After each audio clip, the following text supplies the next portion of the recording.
Alors, bonjour messieurs, dames, j'espère que vous allez tous bien aujourd'hui. Alors, on a terminé la partie système nerveux central, système nerveux périphérique. Avec ça, dans le fond, on va pouvoir mieux comprendre ce qui va se passer dans les prochaines capsules. Donc aujourd'hui et dans les prochaines capsules, on va parler des sens. Aujourd'hui, on va se concentrer sur le sens de la vue.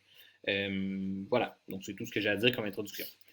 Donc, c'est quoi, avant de parler de la vue, il faut comprendre c'est quoi les sens. Donc, un sens, c'est quoi? Ben, c'est ce qui nous permet de percevoir notre environnement ou ce qu'on ressent à l'intérieur de nous. Donc, ça nous permet de comprendre ce qui se passe autour de nous, ce qu'on voit, ce qu'on entend, ce qu'on sent, etc. Comment on doit se tenir dans notre environnement et ce qui se passe aussi à l'intérieur de nous. Donc, quand on a mal au ventre, ben, ça fait partie de nos sens. Qu'est-ce qui fait qu'on sent qu'on a mal au ventre? Ben, c'est nos sens qui nous l'indiquent. Euh, c'est composé de plusieurs sortes de récepteurs qui reçoivent l'information pour la diriger vers l'encéphale et ensuite elle va être analysée puis transformée en sensation. Fait que ça a l'air drôle, mais quand vous touchez votre doigt puis vous avez l'impression que c'est ici que vous sentez, ben c'est pas vrai, c'est pas ici que vous sentez, c'est ici. Votre cerveau est en train d'analyser le fait que vous êtes en train de sentir au bout de votre doigt. Mais la sensation comme telle, elle se passe dans le cerveau parce que c'est le cerveau qui l'analyse puis qui la transforme en sensation. Donc voilà, ça c'est la petite introduction. Petite histoire des sens. Donc, on pense que c'est Aristote, qui est un philosophe et penseur grec au 4e siècle avant l'ère moderne. Quand je parle d'avant-l'ère moderne, ça veut dire avant Jésus-Christ, mais j'aime mieux parler d'avant-l'ère moderne en sciences, là, qui va faire la distinction entre les différents types de sens que l'humain a. Donc, soit la vue, l'ouïe, le goût, l'odorat et le toucher. Donc, c'est Aristote, 400 ans avant l'ère moderne, qui a dit ça. Okay? C'est bien plus tard, soit au siècle dernier, donc au 20e siècle, qu'on a commencé à distinguer d'autres sens. Donc, les 5 sens qu'on parle tout le temps, vue, ouïe, goût, odorat, toucher, ça date de 400 ans avant l'ère moderne. Puis, on a l'impression que c'est seulement ça nos sens, parce qu'on entend tout le temps parler des 5 sens. Mais on s'est rendu compte au 20e siècle qu'on avait bien plus que 5 sens. Puis d'ailleurs, on va en parler dans les prochaines capsules. On va parler d'autres sens, on va en parler de 4 autres sens qu'on a dans le corps. Il y en a plus que ça, mais on va en parler de 4 autres. Donc, on va commencer avec la vue. Donc, la vue, c'est quoi? Ben, c'est le sens qui nous permet de percevoir les changements de couleur et de lumière dans l'environnement. Donc, c'est ça la vue. C'est qu'on est capable de capter les changements de couleur et de lumière. Là, quand je regarde ma plante, vous allez dire, ouais, mais monsieur, je vois plus que des changements de couleur et de lumière. Ben, pas vraiment. Ici, je vois du vert. Ici, je vois du transparent. À l'intérieur, je vois du blanc qui est les racines qui sont en train de pousser. Quand je regarde ma tige, je vois un vert foncé. Donc, toutes les teintes différentes de couleurs ou de lumière qui va se produire sur ma plante va me permettre de créer l'image et de comprendre ce que je suis en train de voir. Mais donc, c'est vraiment des changements de couleur et de lumière qui nous permettent de voir. L'organe qui permet de faire ça, ben, c'est nos yeux. Et la section, on va voir toutes les sections de l'œil qui ont des différentes perceptions. Donc, je ne sais pas où je vais mettre ma face. Je pense que je vais la mettre dans le bas ici, ça va être plus simple. Donc, l'œil, et c'est parti. Donc, on va commencer avec ça. Donc, la cornée. La cornée, c'est la partie externe de l'œil. En ce moment, l'œil que vous voyez, c'est comme si vous étiez en train de le regarder comme ça. Okay? Donc, ça, c'est ici, c'est le devant de mon œil. Puis ici, c'est à l'intérieur de mon crâne. Donc, la cornée, c'est une membrane qui est sur le devant de l'œil. C'est une membrane transparente, légèrement bombée. Donc, elle est un petit peu plus bombée que le reste de l'œil. Et c'est là-dessus, donc c'est sur la cornée qu'on va mettre nos verres de contact. Donc, ceux qui ont des verres de contact, c'est sur la cornée directement qu'on met le verre de contact. Son rôle, ben, c'est de contribuer à former une image claire sur la rétine. On va le voir un peu plus tard c'est quoi, mais en gros, la rétine, c'est comme un peu l'écran de notre œil. Donc, elle va former une image, elle va aider à former une image claire sur la rétine. Et son but aussi, c'est de protéger l'œil. Donc, c'est pour ça que dès qu'on touche la rétine, on a le réflexe de fermer notre œil, parce que pas la rétine, pardon. Dès qu'on touche la cornée, on a le réflexe de fermer l'œil, parce que c'est justement son but. Donc, c'est de protéger l'œil pour pas qu'elle se fasse scratcher, qu'elle se fasse écraser, etc. Donc, la cornée, c'est ça son but. Ensuite, j'ai encore bougé ma face. Donc, l'iris. L'iris, c'est ça ici. Donc, c'est vraiment la partie colorée de votre œil. Donc, c'est un disque coloré. Et comme vous le remarquez un peu sur la photo ici, vous avez peut-être déjà remarqué aussi que l'iris, c'est plein de petits filaments qui sont tous vers le centre de l'œil. Donc, c'est vraiment plein de fils. Quand on le regarde de très proche, on a l'impression que c'est comme une toile d'araignée. Donc, ça change de grandeur en fonction de la lumière. Donc, ça, c'est un réflexe d'ailleurs. On va en reparler un peu plus tard. Donc, ça va changer de grosseur tout dépendant de la lumière qu'on a autour de nous. Donc, ça contrôle la quantité de lumière qui va entrer dans l'œil. Ça fonctionne par arc réflexe. Donc, ce n'est pas un arc réflexe qui va se passer dans la moelle épinière, c'est un arc réflexe qui va se passer plus au niveau du tronc cérébral. Et ça va former la pupille qui est noire. Donc, la pupille ici, en fait, c'est un trou. Okay? Donc, pourquoi c'est noir? C'est pas quelque chose qu'on voit qui est noir, c'est qu'on est en train de voir le fond de l'œil qui, lui, est noir. Donc, c'est vraiment un trou, puis ça forme la pupille. Voilà. Donc, je vous fais faire une petite expérience déjà en partant. Donc, placez-vous face à quelqu'un. Donc, vous devez vous trouver. Vous n'êtes pas obligé de le faire tout de suite. Vous pourrez le faire à la fin de la vidéo. Là. Mais placez-vous devant quelqu'un dans la lumière. Donc, votre père, votre mère, votre frère, votre soeur, peu importe. Mettez-vous dans un endroit lumineux, mais que vous allez pouvoir assez facilement le rendre sombre. Donc, dans la salle de bain, c'est peut-être pas la salle de bain parce qu'il faut quand même un peu de lumière, mais un endroit qui devient sombre quand même si vous fermez les lumières. Donc, placez-vous dans un endroit où vous allez pouvoir donc fermer les lumières et regardez les yeux de la personne. Et là, demandez à quelqu'un de fermer la lumière à ce moment-là. Et là, regardez bien les yeux de votre collègue en face de vous. Et là, vous allez voir que votre pupille va grossir. Et là, demandez à la personne qui s'occupe de la lumière de rallumer la lumière. Et là, vous allez voir votre pupille qui va se fermer. Et tout ça se passe très rapidement parce que c'est un arc réflexe. Le but, c'est que ça se passe très rapidement pour pouvoir protéger notre œil. Ce qui se passe, c'est que l'iris, ça va donc avoir bien joué son rôle. C'est que l'iris, il est stimulé par rapport à la quantité de lumière qui entre. Donc, son but, c'est qu'il y ait la bonne quantité de lumière qui entre.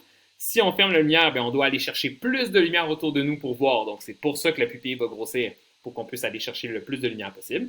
Et s'il y a beaucoup de lumière dans l'environnement, bien, la pupille va rétrécir parce qu'elle a besoin d'aller chercher un peu moins de lumière parce qu'il y en a déjà beaucoup qui est créé. Donc, elle va rétrécir pour pas qu'on vienne brûler l'intérieur de l'œil. Donc, elle protège, puis en même temps, elle gère la quantité de lumière qui va rentrer dans l'œil. Voilà. Maintenant, prochaine partie, le cristallin. Donc, le cristallin, c'est ça ici. Le cristallin. Donc, c'est une lentille biologique. Une lentille comme une lentille Une lentille, là, c'est ça. Mon verre de montre, c'est une lentille. Mon verre de lunettes, c'est une lentille. Et donc, on a une lentille à l'intérieur de notre œil, c'est une lentille biologique là, qui est faite naturellement. Et elle, sa courbure. Donc, vous voyez en ce moment, elle a une certaine courbure. Mais sa courbure aussi va varier par rapport à ce qu'on regarde. Donc, plus on regarde loin, on va changer la courbure. Plus on regarde proche, on va changer la courbure. Donc, ça va pouvoir ajuster l'image sur le fond de la rétine. C'est le cristallin qui a un problème lorsque nous sommes myopes. Donc, quand on est myope, ça veut dire qu'on voit mal. Ça veut dire que le cristallin ne joue pas bien son rôle. Donc, il va moins bien se comporter. Quand on est hypermétrope, donc quand on voit mal de proche, ça aussi, il va moins bien se comporter. Quand on est presbyte, c'est qu'on voit mal de proche, mais ça, c'est plus tard. Donc, hypermétrope, habituellement, c'est quand même jeune là, qu'on va le développer. La presbytie, c'est un peu plus tard. C'est pour ça que vous allez voir de plus en plus de personnes âgées qui, plus ils vieillissent, ils vont avoir des lunettes. Donc, des personnes qui n'ont jamais eu de lunettes de leur vie, mais quand ils atteignent le 45, 50, 60 ans, bien, ils vont commencer à porter des lunettes, pour pouvoir lire leur journal, pour pouvoir lire leurs livres, etc. Donc, ça, c'est parce qu'ils deviennent presbytes. Ou quand on a des cataractes. Des cataractes, c'est que le cristallin va devenir de plus en plus opaque. Donc, ça va mener vers le fait de devenir aveugle. Puis ça, c'est pas tout le monde qui va l'avoir, mais souvent, c'est dû avec l'âge aussi. Donc, petite image ici pour parler du rôle du cristallin, comment ça va fonctionner. Donc, quand ici, on a une vision de loin, ce qui va se passer, c'est que notre cristallin va s'aplatir pour pouvoir amener l'image sur la rétine. Quand on va regarder quelque chose de très proche, le cristallin ici va se bomber pour pouvoir encore une fois amener l'image à la bonne place sur la rétine. Si notre cristallin ne bougeait pas, bien, notre image serait tout le temps créée au même endroit, puis ça ferait qu'on ne pourrait pas bien voir nécessairement tout le temps. Il y aurait dans le fond juste une distance qui ferait qu'on voit bien. Mais dû au fait qu'il est capable de se bomber et se débomber, bien, ça va nous permettre de pouvoir bien voir de proche ou de loin.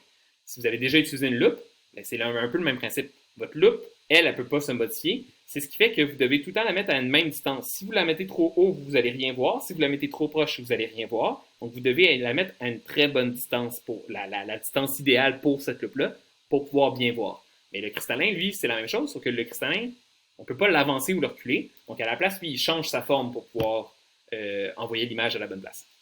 Vous avez peut-être remarqué que l'image, elle est à l'envers. Donc, par rapport à la réalité, l'image se forme à l'envers sur la rétine. Effectivement, l'image va être créée à l'inverse dans notre œil. Sauf que ce qui se passe, c'est que notre cerveau il est habitué et quand il va analyser cette image-là, il va nous la réanalyser à l'endroit. Donc, c'est pour ça que ce qu'on voit devant nous, c'est à l'endroit. Parce que notre cerveau va avoir fait le travail de la remettre à l'endroit. On a fait une étude d'ailleurs sur des souris, si je me souviens bien, qu'on les a fait vivre à l'envers pendant quelques semaines. Au début, ils étaient complètement déstabilisés par rapport au sang aussi, là, le sang qui circulait dans leur corps, mais par rapport à la vision, ils étaient complètement déstabilisés. Puis après quelques semaines, ils s'étaient complètement habitués. Donc leur cerveau avait réussi à analyser l'image, que quand ils avaient la tête par en bas, bien, ils remettaient l'image droite quand même.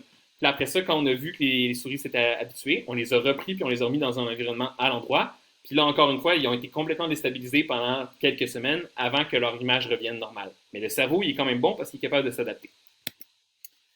L'humeur aqueuse. Donc, je vais passer vite sur les humeurs. On a deux humeurs, l'humeur aqueuse et l'humeur vitrée. Leur but, c'est de contenir, de maintenir la forme de l'œil, donc en le remplissant. Donc, c'est comme une ballonne d'eau qu'on met de l'eau dedans, mais ça maintient sa forme.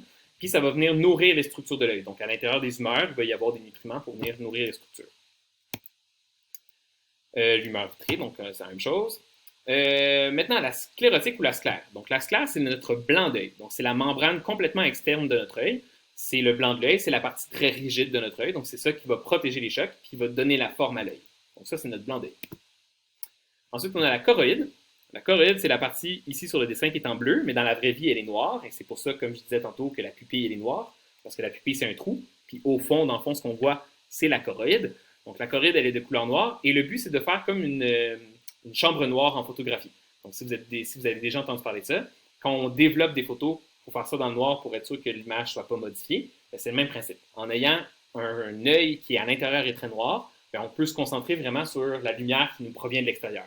Si l'intérieur de notre œil était de couleur blanche, on verrait tout le temps comme si on vient de se lever le matin au soleil, là, ça serait trop éblouissant tout le temps. Donc, le noir vient atténuer ça, puis nous donne les bonnes couleurs qu'on voit dehors.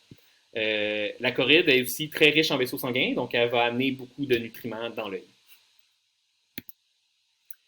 Et finalement, la rétine. La rétine, c'est donc l'écran que je parlais tantôt, c'est la membrane la plus à l'intérieur. Et c'est elle qui est tapissée de millions, voire peut-être même milliards, là, de cellules nerveuses qui vont être sensibles à la lumière. Donc, c'est dans la rétine qu'il y a les cellules qui sont capables de capter la lumière. Donc, c'est l'écran de notre œil.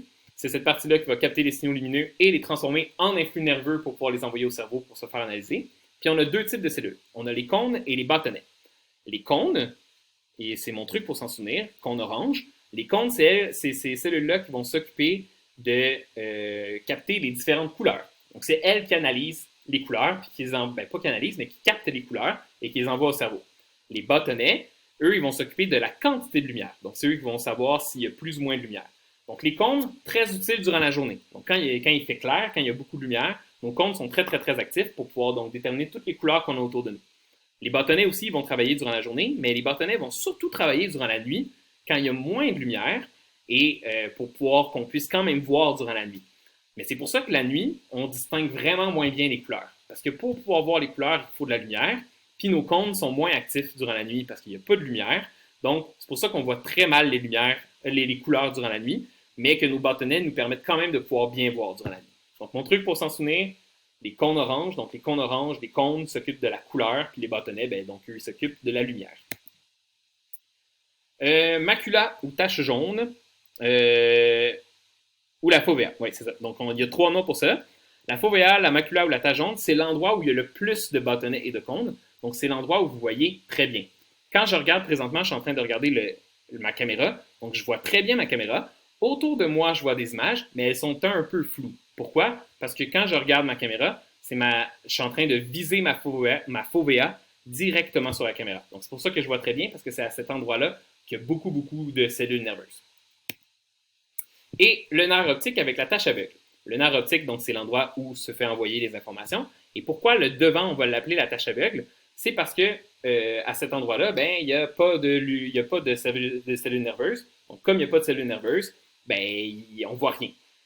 Et pour ça, je vous ai fait faire ici une petite expérience. Je vais vous laisser la lire pour la faire. Si vous ne la comprenez pas, vous pourrez m'écrire pour pouvoir l'essayer. Je vais juste voir si je l'avais terminé. Oui, c'est ça. Donc, en gros, là, ce que vous allez faire, c'est que vous allez vous mettre devant votre iPad, vous allez fermer un œil, et là, avec votre œil, mettons droit, vous allez viser l'image en diagonale. Et là, vous allez avancer votre iPad. Puis, normalement, à un moment donné, il va avoir l'image à droite. Si vous regardez avec votre œil droit, l'image à droite va disparaître. Donc, il faut vraiment que vous regardez l'image en diagonale, puis l'image qui est du même bord que l'œil va disparaître. Quand elle disparaît, c'est parce que vous êtes rendu à la tache aveugle. Et ce qui se passe, vous allez remarquer que la grille, elle, va se reformer. Donc, il n'y aura plus le point va disparaître, mais la grille, elle, va être formée. Votre cerveau est vraiment fort. Ce qu'il fait, c'est qu'il prend toute l'image qu'il y a autour et il va recréer une image à l'endroit de la tache aveugle. C'est pour ça que quand on regarde dans l'environnement devant nous, il n'y a pas deux taches noires quand on regarde, parce que notre cerveau, il recrée l'image de l'endroit où normalement on n'aurait rien vu. Donc voilà, si vous avez des questions, je vais être là le jeudi à 13h30 pour pouvoir vous répondre à vos questions sur Zoom. Bonne journée!